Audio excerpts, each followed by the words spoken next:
டேஸ்டியான pizza, sandwich, burger, ice creams, milk shakes, fresh cakes எல்லாம் ஒரு இடத்துல சாப்பிட வேண்டுமா? ஓஜாஸ் பீஸா ஹபுக்கு விசிட் பண்ணுங்க. Location 7th Ranganathan road near nursery Ramakrishnan school, Villupuram. Hi guys, welcome to our channel. So இன்றைக்கி சீர்காழியில் உள்ள பாலாஜி தேட்டர் வந்திருக்கோம்.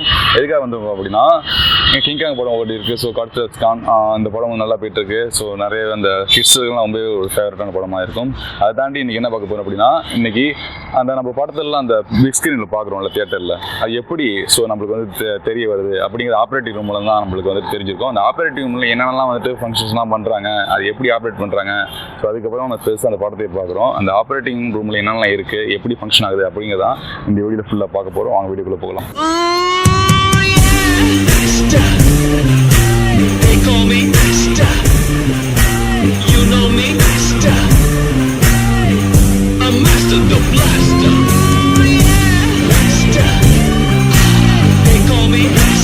என் பேர் ராஜேஷ்குமார், சீர்காழி பாலாஜி தேட்டரு. படம் எப்படி ஓட்டுவது என்பதை பற்றி சொல்ல போகிறேன். வாங்க வீடியோக்குள்ளே போகலாம். இது வந்து 2K ப்ரொஜெக்டர், கியூப் டெக்னாலஜினால் உண்டானது. இது வந்து 3Dயும் அவைலபிள் உண்டு இப்போ, ஆனால் 3D கிடையாது இப்போது. இது ஃபுல்லாக வந்து கீபோர்டு அண்டு மானிட்டர் இதில் ஃபங்க்ஷன் ஆகும்.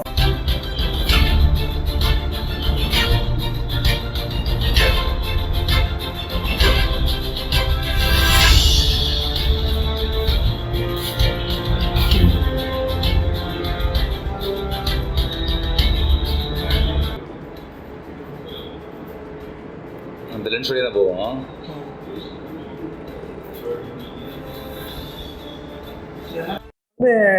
இப்போ நீங்கள் பார்த்துட்டு இருக்கிறது சவுண்ட் சிஸ்டம்.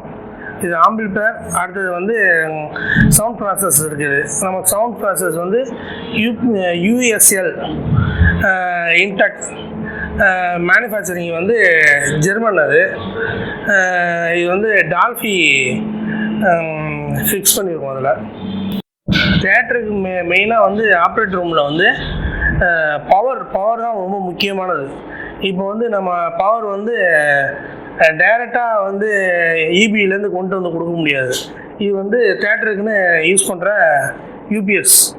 இது வந்து பவர் கட் ஆனாலும் இதுலேருந்து தான் வரும்.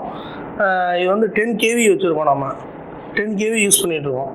இது வந்து படம் இபி ஸ்டாப் ஆனாலே இது ஒரு 1/2 hour வந்து படம் ரன்னிங் ஆகும், இபி பவர் இல்லாமல். அதுக்கப்புறம் ஜென்ரேட் கண்டிப்பாக தேவை, ஜென்ரேட் யூஸ் பண்ணோம். அடுத்தது பவர் ஜாக்கெட்லேருந்து பவர் எல்லாமே மஸ்ட்டு. இந்த சிஸ்டத்துக்கு ஏசி வந்து ரொம்ப மஸ்ட்டு. ஏசி இல்லாமல் இந்த மிஷினை வந்து ஓட்டக்கூடாது. அவ்வளோ ஹீட்டாக வரும். அந்த ப்ரொஜெக்ட்லேருந்து வர லேம்ப் எரியும் போது ப்ரொஜெக்ட்லேருந்து பயங்கர ஹீட் ப்ரொடியூஸ் ஆகும். கண்டிப்பாக வந்து ஏசி மஸ்ட்டு. இப்போ வந்து சவுண்டு மாற்றிக்கணும்னா, இது வந்து இப்போ வந்து சாங்ஸ் ஓடிட்டுருக்கு. சாங்ஸை வந்து மாற்றணும்னா சேஞ்ச் பண்ணி மாற்றிக்கிட்டு சவுண்டு இன்க்ரீஸ் பண்ணி படம் போட வேண்டியதான். படம் போட தயாராகிடுது. ஆப்ரேட்டர் ரூமில் என்னென்ன இருக்கும், ப்ரொஜெக்டர், சவுண்ட் சிஸ்டம், யூபிஎஸ்ஸு, இதுதான் மெயினு. மற்றபடி வந்து எல்லாமே சாஃப்ட்வேர் அப்டேட் பண்ணி அந்த சாஃப்ட்வேர் படி தான் ப்ளே ஆகுது படம் எல்லாமே.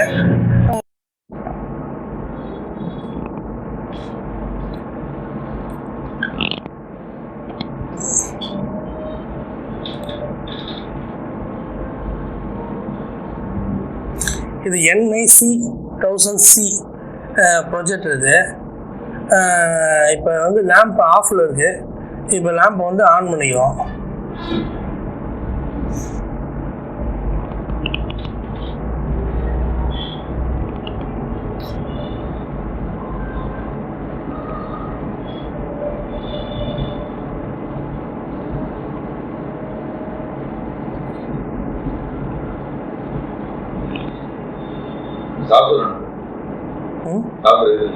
ஆமாம், இதெல்லாம் சாஃப்ட்வேர் டிஜிட்டல் சினிமா கம்ப்யூட்டர்.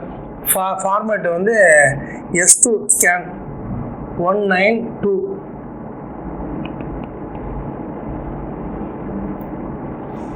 இது ஃபுல்லாக வந்து கியூப் இதெல்லாம் கண்ட்ரோலர் வந்து ஃபயர் பாக்ஸ். இப்போ வந்து கண்ட்ரோல் போயிட்டு சினிமா படம் என்ன நமக்கு வேணுமோ அதை வந்து செலக்ட் பண்ணிவிட்டு லோடிங் கொடுத்தா படம் வந்து லோடிங் ஆகி நிற்கும். இப்போ ப்ளே ஆகிறதுக்கு தயாராக இருக்குது. இப்போ ப்ளே பண்ணோம்னா ப்ரொஜெக்டர் வந்து இது பண்ணுவாங்க. மானிட்டர்லேருந்து ப்ளே பண்ணாலே போதுமானது. ப்ரொஜெக்டர் வந்து இப்போ டெலிகாஸ்ட் பண்ண ஆரம்பிச்சிடும். அதுக்கப்புறம் வந்து சவுண்ட் சிஸ்டத்தை வந்து இந்த படத்துக்கு சவுண்டை வந்து மேனுவலாக மாற்றிக்கணும். இன்டர்வல் வந்து எப்போதுமே வந்து சாஃப்ட்வேர் படி தானாகவே ஆட்டோமேட்டிக்காக நின்றுடும். திரும்பி நம்ம வந்து இன்டர்வல் வந்து எவ்வளோ டைம் விட்டு ப்ளே பண்ணுறோமோ அது மேனுவலாக பண்ணிக்க வேண்டியதான். ஓகே, முன்னாடி விட இப்போது very useful and easy method play பண்ணிக்கணுவா. மெமரி கார்டு என்னது? படம் ஃபுல்லாக அந்த சர்வரில் இருக்கும். இந்த சர்வர் கீழே மோடம் இருக்குது. சர்வர் வரும். இதுக்கு வந்து கீபோர்டு வந்து அந்த இது பண்ணுறோம்.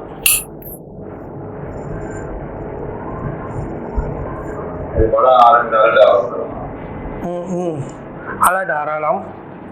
இப்போ வந்து சவுண்டு மாற்றிக்கணும்னா இது வந்து இப்போ வந்து சாங்ஸ் ஓடிட்டுருக்கு. சாங்ஸை வந்து மாற்றணும்னா சேஞ்ச் பண்ணி மாற்றிக்கிட்டு சவுண்டு இன்க்ரீஸ் பண்ணி படம் போட வேண்டியதான். படம் போட தயாராகிடுது. அப்படியே கொண்டு வந்து அந்த ஸ்க்ரீனில் வச்சு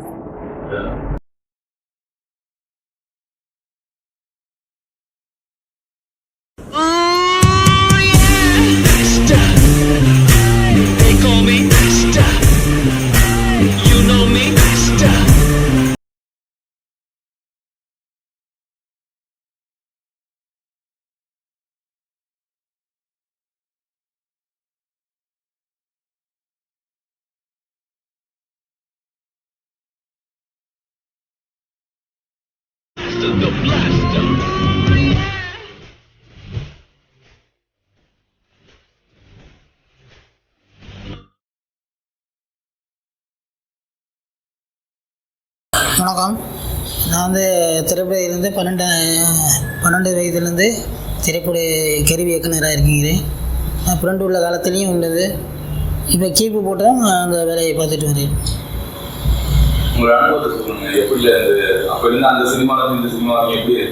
அந்த ஃப்ரெண்டு காலத்துலேருந்து டிஜிட்டல் வரைக்கும் நல்லா தான் இருக்குது. அப்போ ஃப்ரெண்டு உள்ள காலம் அப்போ அது பண்ணுவோம். இப்போ வந்து ஹார்ட் டிஸ்க்கு வந்தானா படம் சர்வரில் ஏற்றி காப்பி பண்ணி படம் ஐசஸ் வந்து படம் பண்ணுவோம். ரீல் வந்து பெரிய படம்னா 12 ரீல் வரும், 8 கேன் வரும். சின்ன படம்னா 6 கேன் வரும். அதுக்கு ரொம்ப கீழே போனால் 4 கேனும் வரும். ரொம்ப 13 ரீல் வந்துச்சுன்னா 4 கேனு, 25 ரீல் வந்துச்சுன்னா 10 கேன் தாண்டி வரும், 11 கேன் வரும். அது எல்லாத்தையும் தனித்தனியாக எடுத்து தனித்தனியாக பேக் பண்ணணும். மார்க் மாறாமல் கொடுக்கணும். ஒன்று இதுலேயும் போகக்கூடாது, ஒரு காப்பி அதுலேயும் போகக்கூடாது. இந்த புறமும் அடித்தா ஒன்றா வரணும், அப்படி கொடுப்போம். இது வந்து இப்போ சொல்லுவேன், இந்த டிஜிட்டல் காலத்துலேருந்து இப்போ சொல்லுவோம். அப்போ கொஞ்சம் கார்பன் வச்சு இது பண்ணுவோம், கையால் சுற்றி மாட்டிக்கிறது, படம் கையால் லோடு பண்ணிப்போம். 10,000 அடி மிஷினு இது பண்ணுவோம். இப்போ வந்து டிஜிட்டல் டைப்னால சர்வரில் போட்டு படம் எடுத்து காப்பி பண்ணிக்கிட்டு அது கீப்பில் வந்து சென்னை விதம்னா லைசன்ஸ் கொடுப்பாங்க. ஹார்ட் டிஸ்கை பற்றி டீட்டெயில்டாக சொல்கிறேன். அவங்க படம் வந்து செக்யூரிட்டிக்காக அவங்க வந்து சாதாரண நார்மல் ஹார்ட் டிஸ்கை வந்து அவங்க சிஸ்டத்தில் போடுற மாதிரி கேசிங் பண்ணி அந்த கேசிங்கை தான் அனுப்பிச்சி வைப்பாங்க. ஒவ்வொரு படமும் லோட் பண்ணி அனுப்பிச்சி வைப்பாங்க. அந்த லோடிங்கை எடுத்துகிட்டு வந்து அது எப்படி கார்கோவில் இல்லைன்னா வந்து கொரியர்ஸில் அனுப்பிச்சி வைப்பாங்க.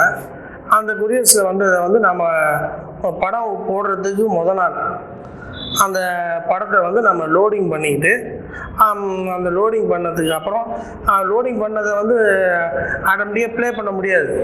ப்ளே பண்ணுறதுக்கான சாஃப்ட்வேருக்கு வந்து அவங்க இஷ்யூ பண்ணுவாங்க. அன்றைக்கி படம் ரிலீஸ் ஆகிறதுக்கு 1 மணி நேரத்துக்கு முன்னாடி லைசன்ஸ்னு அவங்க அந்த ஓப்பன் பண்ணி விடுவாங்க.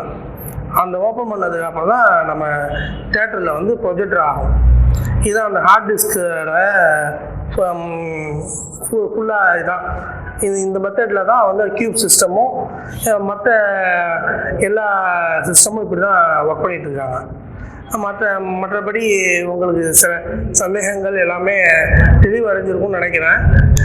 தியேட்டரில் வந்து எல்லோரும் அனைவரும் வந்து தேட்டரில் வந்து பார்க்கணும்.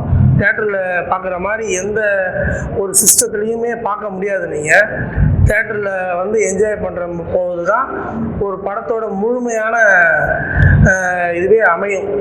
முழுமையாக ஒரு படத்தை முழுசாக பார்க்குறோன்னா தேட்டரில் பார்த்தா மட்டும்தான் அதை பார்க்க முடியும். அது வந்து பீப்புள்ஸான எல்லாருக்குமே தெரியும். தெரிஞ்சுமே தேட்டரை வந்து என்ன ரீசனுக்காக இப்போ பர்சன்டேஜ் படி குறைஞ்சிருக்கு. ஆனால் இருந்தாலும் நாங்கள் தேட்டர் வந்து உங்களோட நன்மைக்காக தான் தேட்டர் வந்து இன்னை வரைக்கும் நல்லபடியாக செஞ்சு இந்த எங்கள் பாலாஜி நிறுவனம் நல்லபடியாக இயங்கிட்டு இருக்கு. மற்றபடி எல்லாருக்கும் நன்றி, வணக்கம். ஓகே கைஸ், இந்த வீடியோஸ் பார்த்துருப்பீங்க, உங்களுக்கு ஒரு என்ஜாய் பண்ணியிருப்பீங்கன்னு நினைக்கிறேன். இதே போல் நிறைய வீடியோஸ் வேணும் அப்படின்னா நம்மளோட சேனல் சப்ஸ்கிரைப் பண்ணிக்கோங்க. பை.